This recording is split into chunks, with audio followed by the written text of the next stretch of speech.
Hey everyone, and welcome to episode number 2 of the Weekly Wrangle. So first of all, I hope you're having a great Monday. I decided to move the Weekly Wrangle to Monday afternoons because I think it's going to work better for everyone's schedule. So last week we talked about how to define yourself as an artist. We talked about how having your preferences helps you say no to things, and that helps you focus in and eventually find your niche. So for today's Weekly Wrangle, I want to continue on with that artist theme by talking about the different kinds of artists that are out there. Specifically, we have a range between craftsmen and innovators. So we'll be talking about that. Be sure to ask questions as we go along. And then at the very end, I'll do some takeaways along with some Q&As. So hope you guys enjoy. And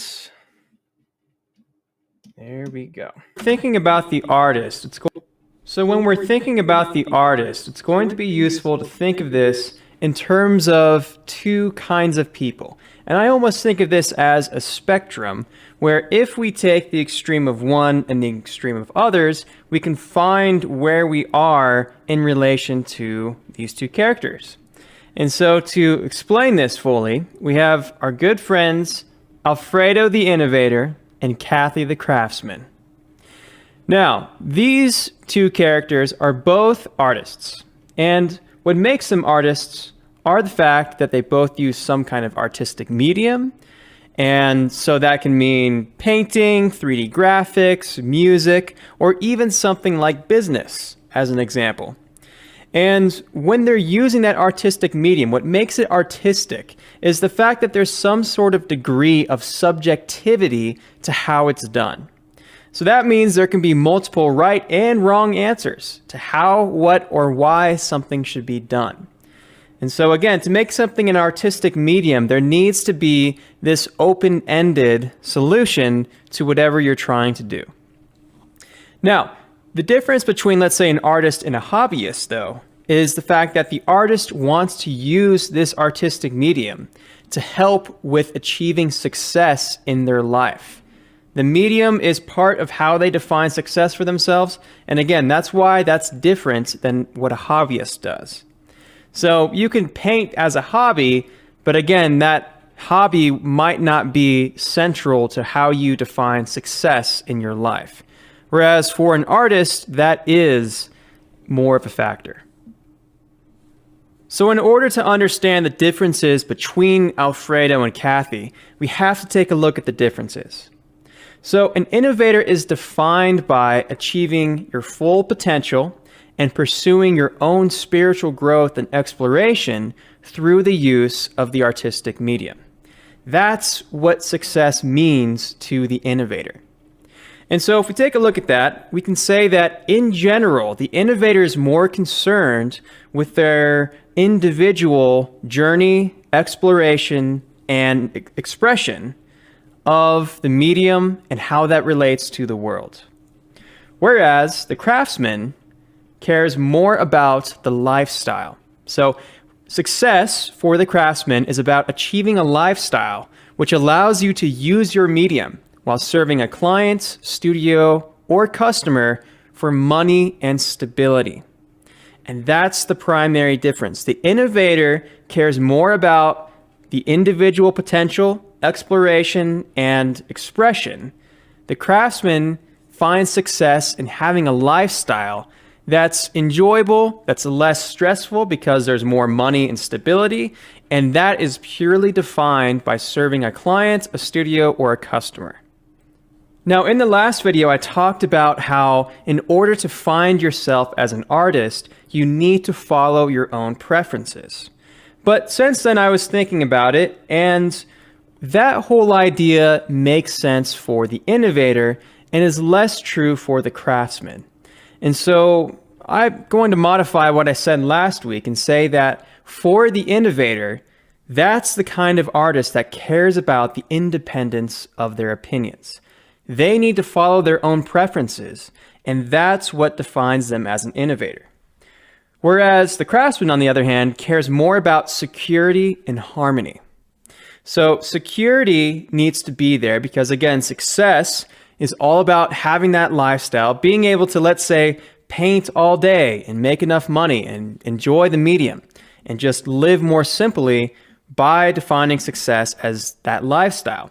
And again, that requires security in order to enjoy that lifestyle. And it also requires harmony. In other words, getting along with your clients, getting along with other people. It's not about trying to push forward new ideas and new innovations. It's really more so about finding clients that like you, getting along well, playing nicely with other people, and again, enjoying that lifestyle, which allows you to use the medium. On the other hand, the innovator is a bit more difficult to work with because they, by definition, will not follow other people's opinions if they disagree. An innovator needs to stay true to what they think. That means that an innovator cannot agree with somebody if they don't actually agree with it.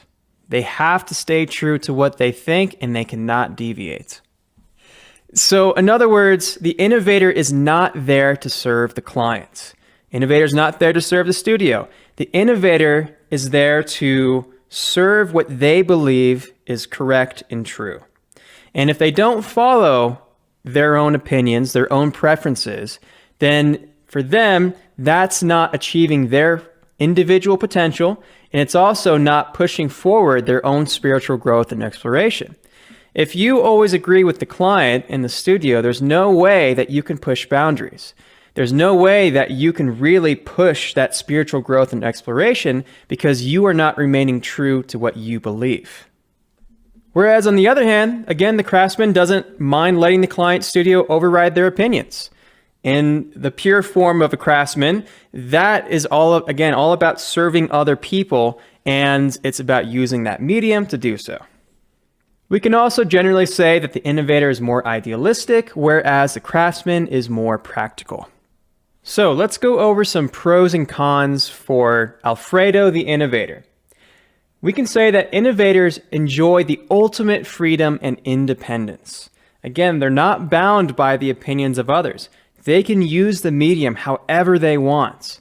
That also means that they can decide what they do, how they do it, why they do it.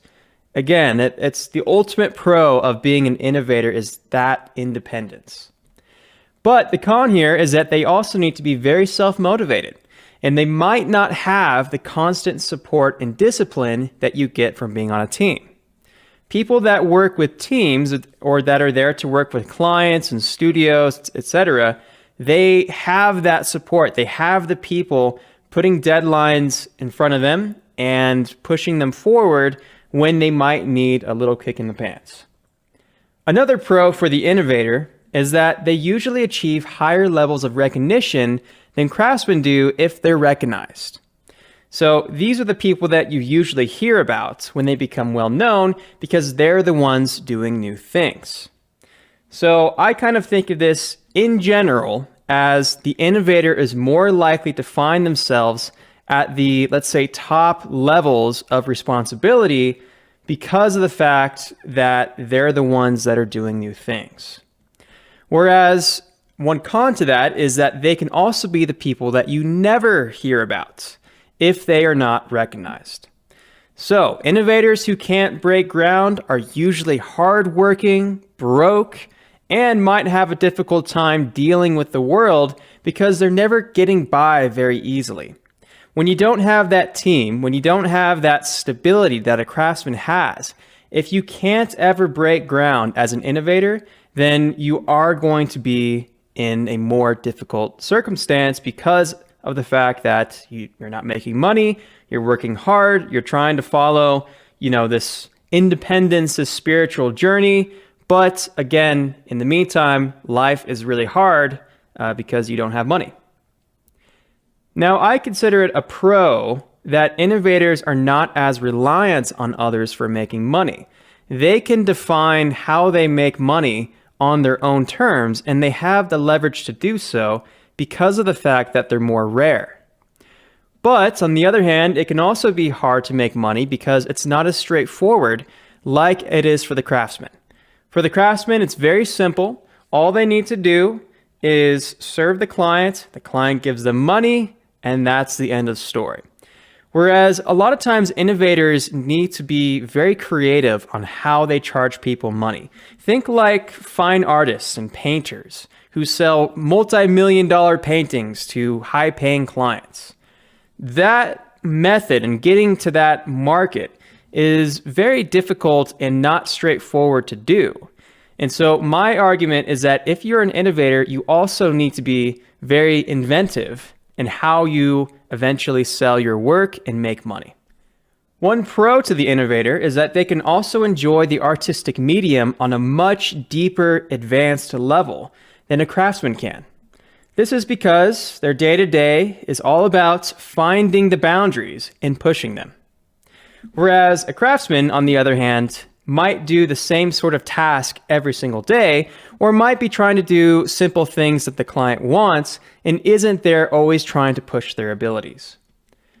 But one con to this is that it can be more difficult for the innovator to find those boundaries and to push them in new directions. And that can be really stressful for some people. Now, there's no shortage of people that you've heard of that are innovators, because as we said before, innovators do their own thing, they push boundaries, and the reason why you've heard of them is because they've done something different.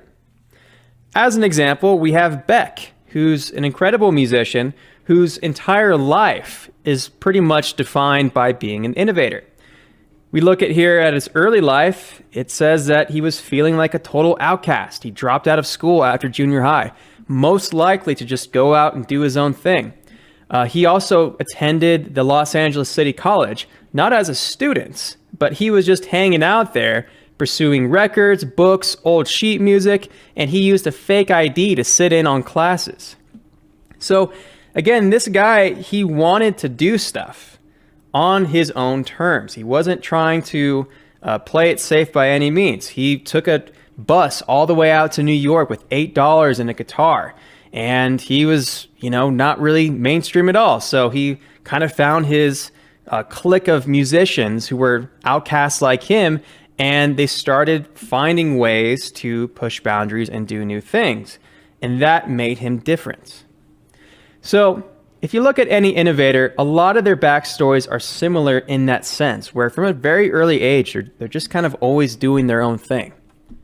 In the world of business, look at Steve Jobs. He's probably one of the most innovative, artistic business owners of his time.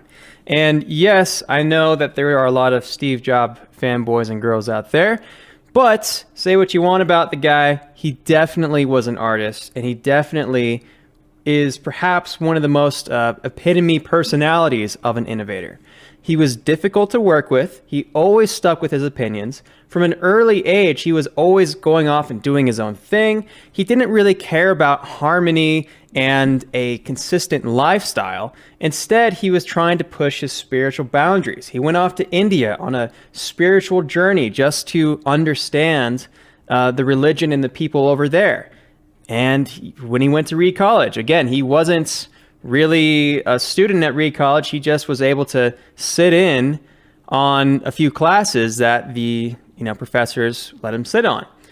And even throughout his entire career in Apple, he was just a pain to work with because he always spoke his mind and his opinion. And he, as a result, ended up creating interesting ideas that pushed forward many of the ways in which we enjoy computers today. Even after he got kicked out of Apple, he could have retired. He could have just said, I have enough money. I'm going to live a nice lifestyle. I'm going to, pursue things I like and just kind of chill out. He absolutely could have done that, but he didn't. Instead, he decided to start up Next. And he started Pixar, and he started all these different things. And in the meantime, he also spent millions and millions of dollars risking these unproven ideas. And so one characteristic of the innovator as well is the fact that they are always going to take more risks than the craftsman. Another interesting character is Vincent van Gogh. What's interesting about him is that he was very unsuccessful during his lifetime and was considered to be a madman and a failure. It wasn't until after his death that he became recognized. And so if you want to see what it looks like to be an innovator who's not recognized, he's probably one of the most prime examples of someone to look up. Vincent van Gogh had a very difficult time dealing with the world because he was working hard at making hundreds of paintings. He was absolutely staying true to himself, but in the meantime, he was broke. He didn't have any money. He can barely get by. And as a result, all the stresses of life ended up consuming him ultimately at the young age of about 30, I believe. And so just because an innovator might achieve these huge heights of success, that doesn't always mean that they'll get there in their lifetime. So also just to say that we glorify innovators, but sometimes to actually be one is actually a very rough life to live. And lastly, perhaps somebody that's a bit more down to earth would be Rick Oostenbrück. I talked about him in the last Weekly Wrangle, and I swear I'm not like a paid advertiser for him or anything like that, but but his background is absolutely one of an innovator. He went off, did his own thing. He said, you know what? I don't like doing the hyper-realistic stuff in my work. I like abstract. And he stuck with that, did his own thing, and at the young age of like 22, became internationally recognized for his work. And so it just goes to say that you don't have to be a Steve Jobs or a Picasso or whatever you can imagine in order to be an innovator. There's also plenty of innovators that you can find within the 3D community who, again, just live a similar lifestyle by following their preferences and end up pushing boundaries in new directions.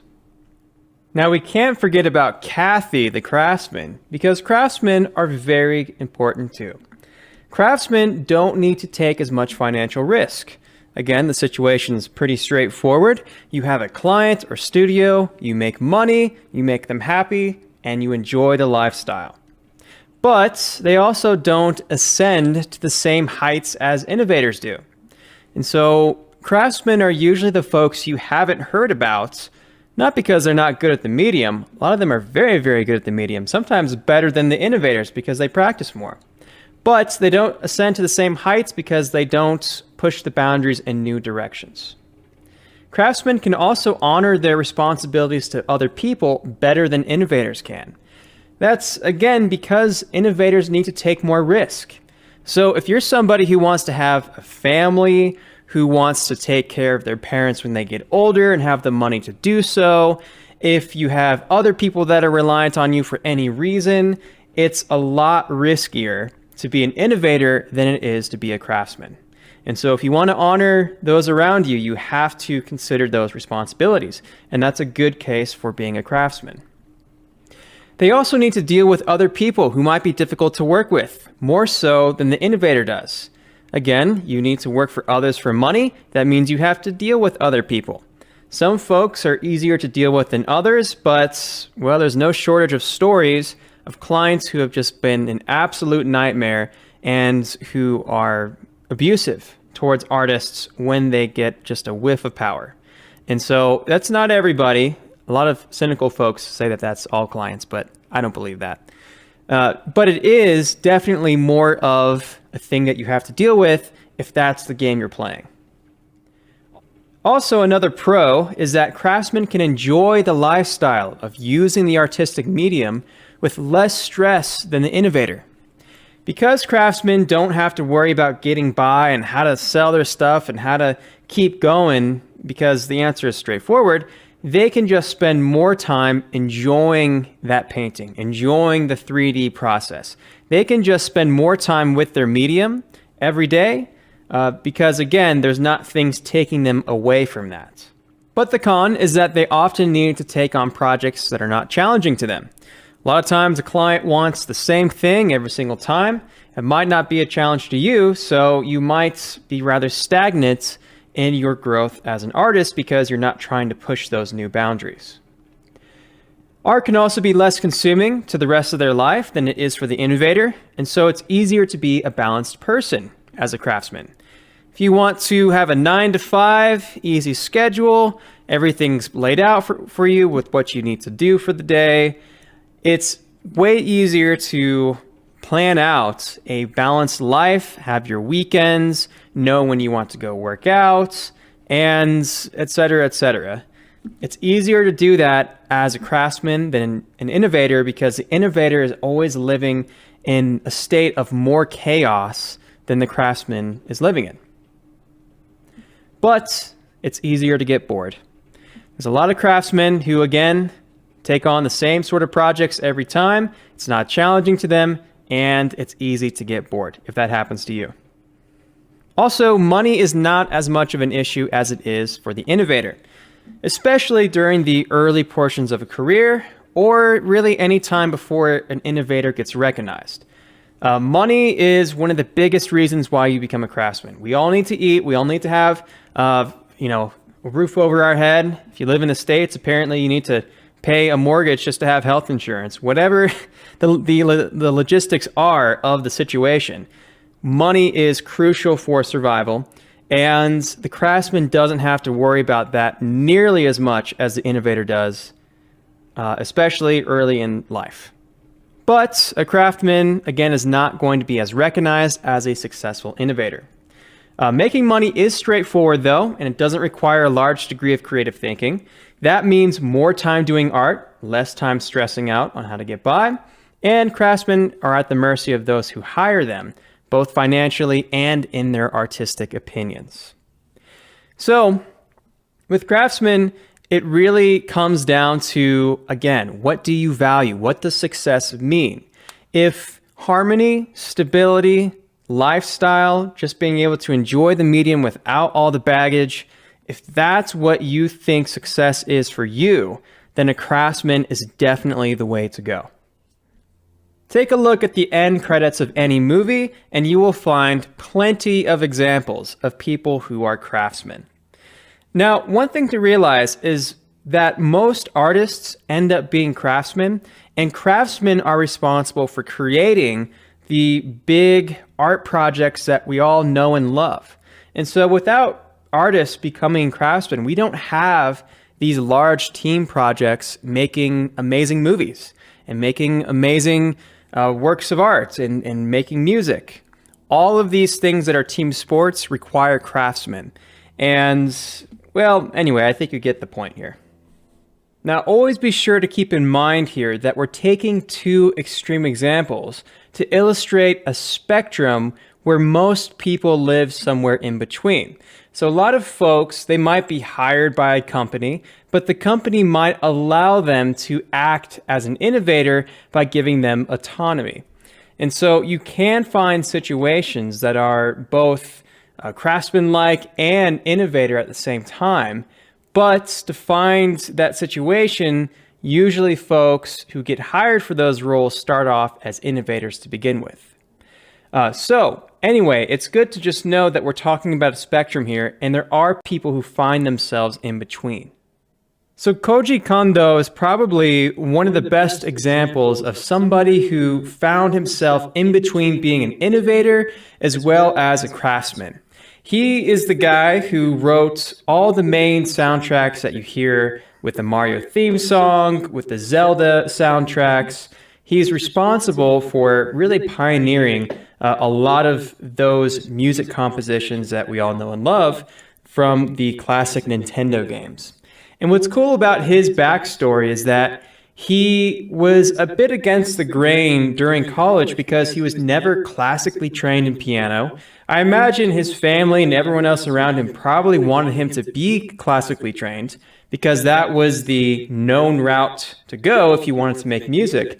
But instead, he loved arcade video games. He stuck with his preferences by trying to get himself into digitally created music. And when that job came up for Nintendo, he had an edge because he was already specialized in his preferences. So in this case, he got hired by Nintendo, but then Nintendo allowed him to have the autonomy to do pretty much whatever he wanted, for the most part, in creating those soundtracks. And of course, they could always put their input and override anything he did, but for the most part, they left him alone to compose the music and do what he does best. And so that is an example of a gig which is pretty ideal for most artists, where he's both a craftsman, but he also has an edge because he was an innovator and following his preferences in the first place. So, with that all being said, what are some of the takeaways between craftsmen and innovators? The first one here is to know thyself and know thy sacrifices. If you're an artist, you lean one way or the other. Again, it's not usually totally an innovator. You're usually not totally a craftsman. But due to your personality and who you are as a person, you're going to lean one way or the other. And the sacrifices that you're willing to take depend on who you are as a person. Would you rather sacrifice your individual opinions in complete autonomy for a more harmonious lifestyle and consistent lifestyle that you get by being a craftsman, or vice versa? Would you rather have the benefits of being the innovator, all that autonomy, again, being able to explore the medium to the absolute boundaries without anyone else getting in the way? But again, you have to sacrifice that stability. So understand yourself, because your major career decisions are going to depend on who you are and who you ought to be. Takeaway number 2, what does risk actually mean to you?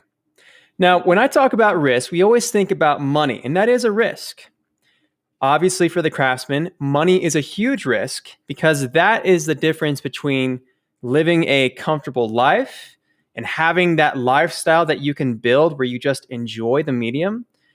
Or perhaps risk to you is working a job that burns you out, that fizzles out that really creative, personal, spiritual journey.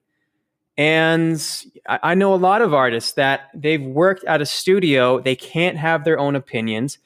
They have to go back and forth on client demands, and over time, it kind of wears them away if they don't have something to balance out the fact that a part of them wants to be an innovator. And so if you do work at a studio, one of the best pieces of advice I have for you to prevent burnout, if your disposition is that of an innovator, is to have something that's completely in your control, that's outside of work. I know that when I was working at Pixar, there was lots of different folks who had things they did after work. It could have been, badminton. It could have been painting, photography, knitting. I don't know, whatever it was that interested them. They had something on the side so that they could express the side of them that wants to be an innovator without that creeping into their work and without that causing them to burn out over time. So that's really important. If you're somebody that needs to have that, you cannot undervalue the importance of that. And then takeaway number 3 is that your best strategy is the one that's most you. A lot of folks, they'll try to go for both things. They'll try to be both a craftsman and also an innovator at the same time. And I would argue that in most situations, you're going to be bad at both if you try to be both. The mindset of a craftsman is completely different than the mindset of an innovator. And also, you just don't have the time to be great at both of those things. So there are rare situations where, for instance, Kondo at Nintendo, where he got that golden gig where he could both be an innovator and a craftsman at the same time. Those do exist, but they're more rare than not. And on top of that, the reason why he got there in the first place is because he started as an innovator by pursuing his own thing and carving out his own niche. So again, it goes back to say that your best strategy in the long run is to be that which is most you. And then finally, the last takeaway is that you're no less of an artist either way. Everybody is some combination of the two. And this isn't to say that one is better than another. It just is something that you need to be aware about when you're making career decisions. So that is the presentation on the different kinds of artists. It looks like we didn't have too much Q&A this go around. It's totally all right. Shout out to Tay for saying hi. Hey, Tay. As well as Stefano. So next week, I'll be doing something different. Again, we're going to be doing Mondays in the afternoon at 4 p.m. Pacific Standard Time. And until next time, thanks for watching.